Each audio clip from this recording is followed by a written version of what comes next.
انت دليرتها وحول بعد قبسن كرتها وحول بقيت قبسن كرتها أينك قادين الشهوة دير أو وقت كوبنا أو إلير أدير إريتد أي وقتك كقادر دين تنوحي أبا أنت ما أنت قف حنبارة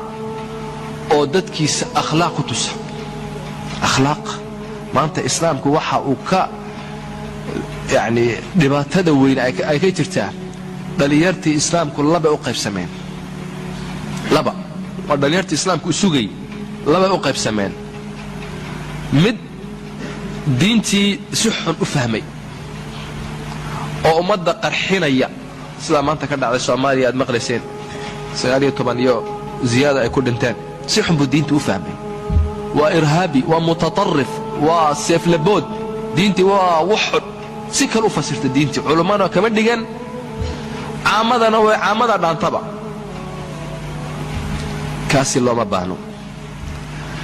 mid kala jira isaguna oo dhinaca kala ah diinta waxba kama garanayo hablaha iyo xumaanta iyo meelahaas uu yaqaan turubki iyo bas wax kale ma yaqaan islaamku labada midna ma doonayo islaamku waxa uu doonayaa maanta u baahan yahay nin dhalinyaro oo wax baranaya oo nadiifa oo dhowrsan iskuulka hadda tagtid waa arday nadiifa si fiican buu ardaysa saxaabtiisa oo la dhaqmaa akhlaaqdiisa macallimiintu aad baa u jeceshahay disaadkaad ka arki saf al-awwal quraanka isagoo akhrisanaya isagoo baranaya teeraanka tagi isagoo jidhkiisa dhisaya oo sport sameynaya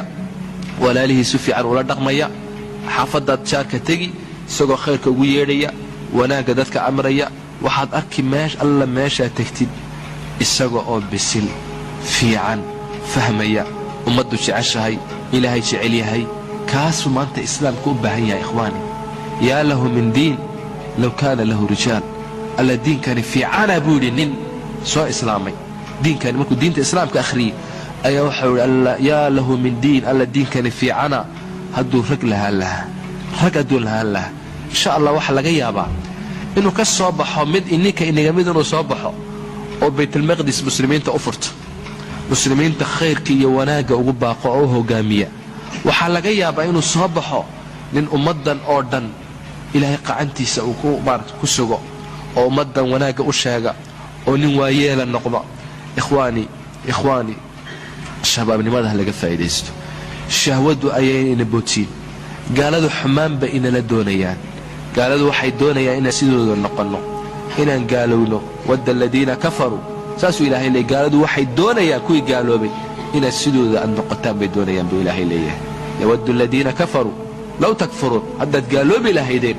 waxay doonayaan inay xumaantu dhexdeena ay ku faafto cudurradina dhexdeena ku faafaan inaan isnacno inaan isdilno xumaantaasoo dhan bay rabaan waxaan rabnaa